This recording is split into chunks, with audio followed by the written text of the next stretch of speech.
O período intertestamentário. A expressão 400 anos de silêncio, frequentemente empregada para descrever o período entre os últimos eventos do Antigo Testamento e o começo dos acontecimentos do Novo Testamento, não é correta nem apropriada. Embora nenhum profeta inspirado se tivesse erguido em Israel durante aquele período, e o Antigo Testamento já estivesse completo aos olhos dos judeus, certos acontecimentos ocorreram que deram ao judaísmo posterior sua ideologia própria e, providencialmente, prepararam o caminho para a vinda de Cristo e a proclamação do seu Evangelho. Supremacia persa. Por cerca de um século depois da época de Neêmias, o Império Persa exerceu controle sobre a Judéia.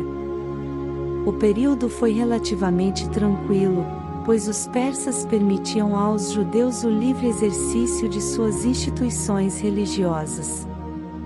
A Judéia era dirigida pelos sumos sacerdotes, que prestavam contas ao governo persa, fato que, ao mesmo tempo, permitiu aos judeus uma boa medida de autonomia e rebaixou o sacerdócio a uma função política. Inveja, intriga e até mesmo assassinato tiveram seu papel nas disputas pela honra de ocupar o sumo sacerdócio. Joanã, filho de Joiada, Neêmias 12:22, é conhecido por ter assassinado o próprio irmão, Josué, no recinto do templo. A Pérsia e o Egito envolveram-se em constantes conflitos durante este período, e a Judéia, situada entre os dois impérios, não podia escapar ao envolvimento. Durante o reino de Artaxerxes III, muitos judeus engajaram-se numa rebelião contra a Pérsia. Foram deportados para a Babilônia e para as margens do Mar Cáspio. Alexandre, o Grande. Em seguida a derrota dos exércitos persas na Ásia Menor, 333 a.C., Alexandre marchou para a Síria e Palestina. Depois de ferrenha resistência, Tiro foi conquistada e Alexandre deslocou-se para o sul, em direção ao Egito. Diz a lenda que quando Alexandre se aproximava de Jerusalém, o sumo sacerdote Jadua foi ao seu encontro e lhe mostrou as profecias de Daniel, segundo as quais o exército grego seria vitorioso. DN 8. Essa narrativa não é levada a sério pelos historiadores, mas é fato que Alexandre tratou singularmente bem aos judeus. Ele lhes permitiu observarem suas leis, isentou-os de impostos durante os anos sabáticos e, quando construiu Alexandria no Egito, 331 a.C., estimulou os judeus a se estabelecerem ali e deu-lhes privilégios comparáveis aos seus súditos gregos. A Judéia sob os Ptolomeus. Depois da morte de Alexandre, 323 a.C., a Judéia ficou sujeita, por algum tempo, a Antígono, um dos generais de Alexandre que controlava parte da Ásia Menor. Subsequentemente, caiu sob o controle de outro general, Ptolomeu I, que havia então dominado o Egito, cognominado Soter, o Libertador, o qual capturou Jerusalém num dia de sábado em 320 a.C. Ptolomeu foi bondoso para com os judeus. Muitos deles se radicaram em Alexandria, que continuou a ser um importante centro da cultura e pensamento judaicos por vários séculos.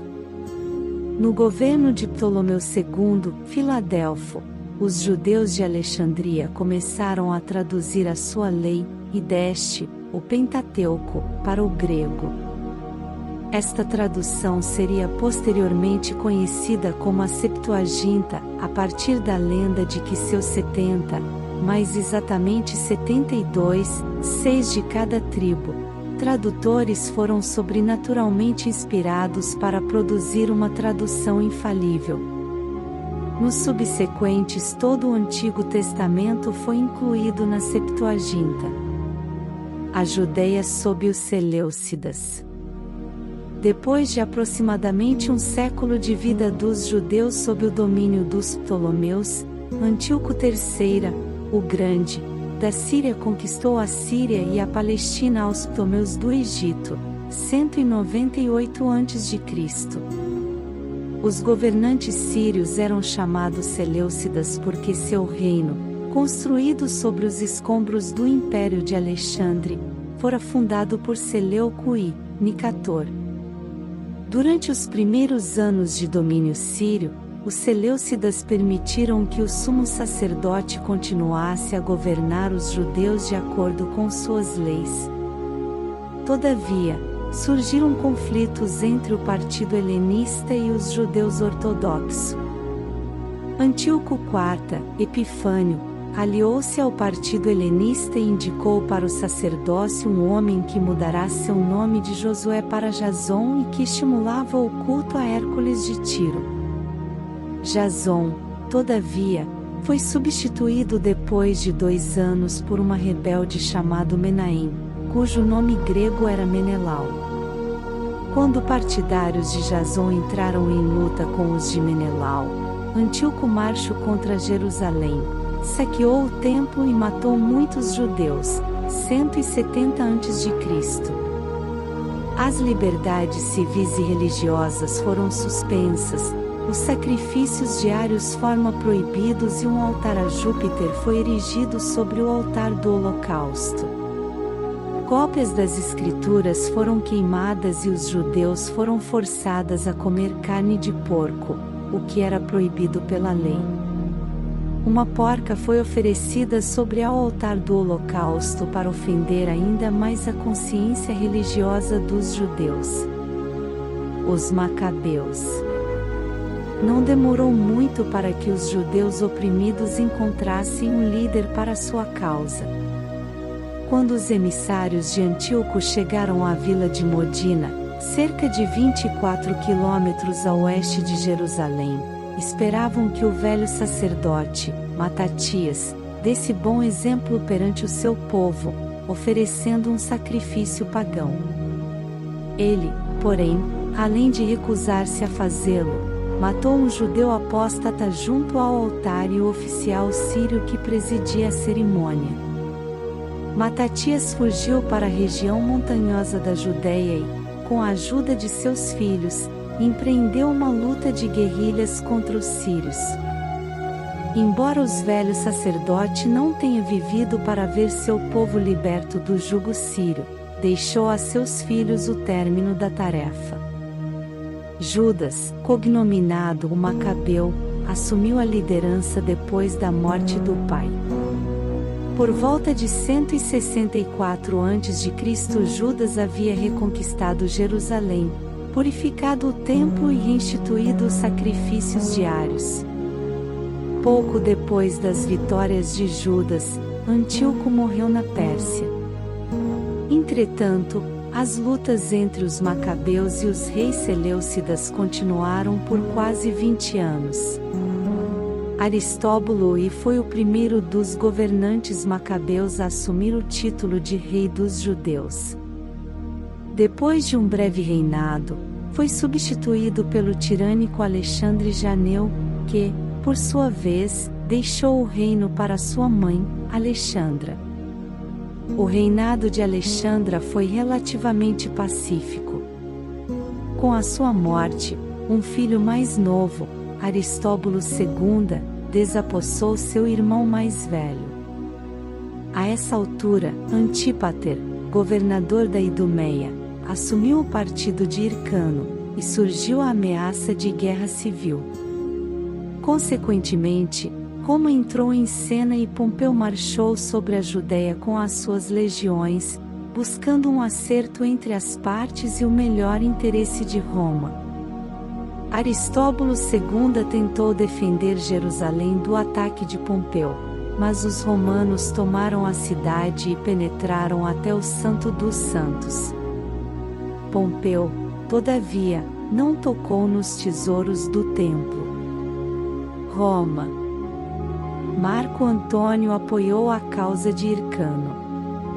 Depois do assassinato de Júlio César e da morte de Antípater, pai de Herodes, que por 20 anos fora o verdadeiro governante da Judéia, Antígono, o segundo filho de Aristóbulo, tentou apossar-se do trono.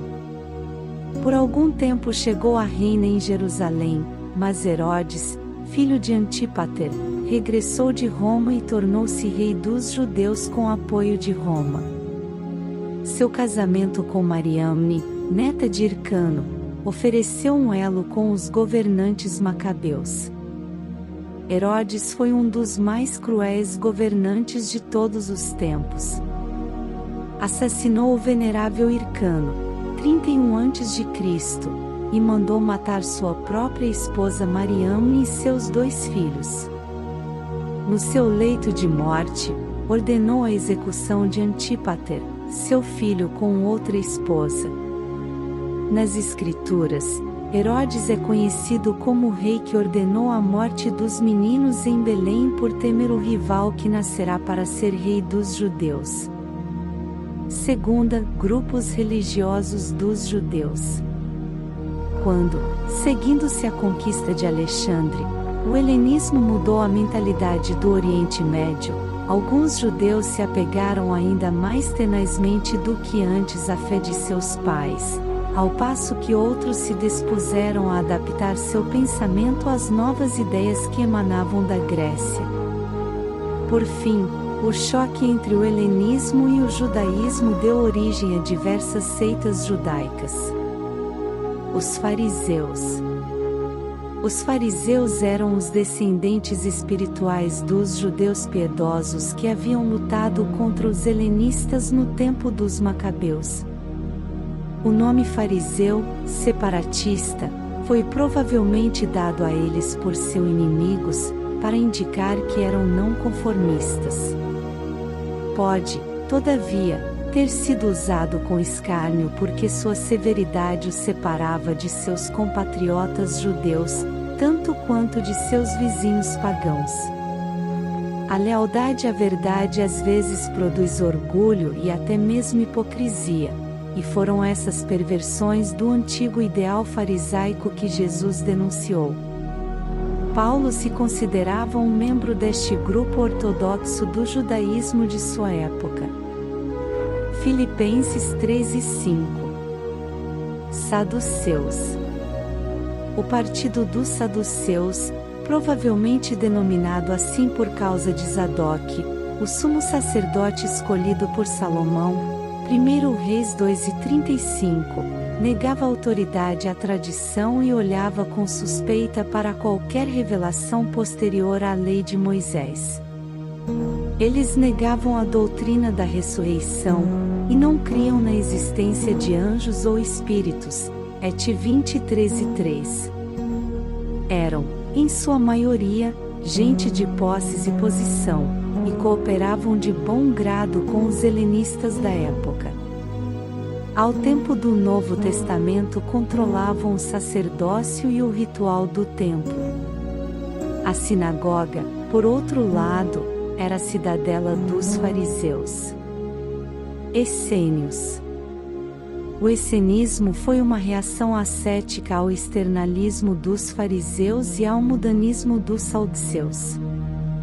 Os essênios se retiravam da sociedade e viviam em ascetismo e celibato. Davam atenção à leitura e estudo das escrituras, à oração e às lavagens cerimoniais. Suas posses eram comuns e eram conhecidos por sua laboriosidade e piedade. Tanto a guerra quanto a escravidão eram contrárias a seus princípios. O mosteiro em Cura, próximo às cavernas em que os manuscritos do Mar Morto foram encontrados, é considerado por muitos estudiosos como um centro essênio de estudo no deserto da Judéia.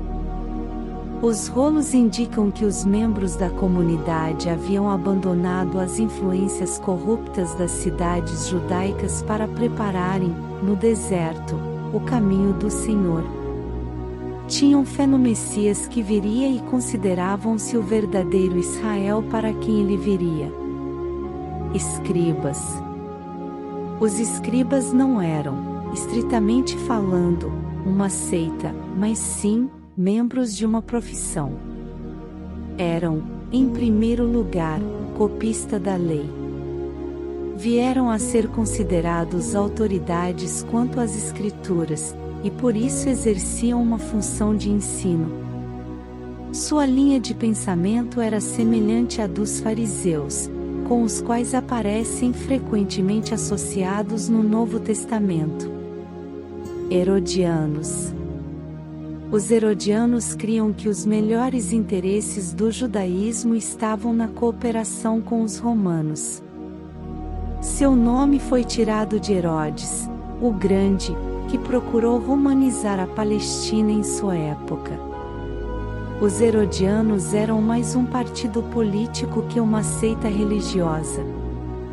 A opressão política romana, simbolizada por Herodes, e as reações religiosas expressas nas reações sectárias dentro do judaísmo pré-cristão forneceram o referencial histórico no qual Jesus veio ao mundo. Frustrações e conflitos prepararam Israel para o advento do Messias de Deus, que veio na plenitude do tempo.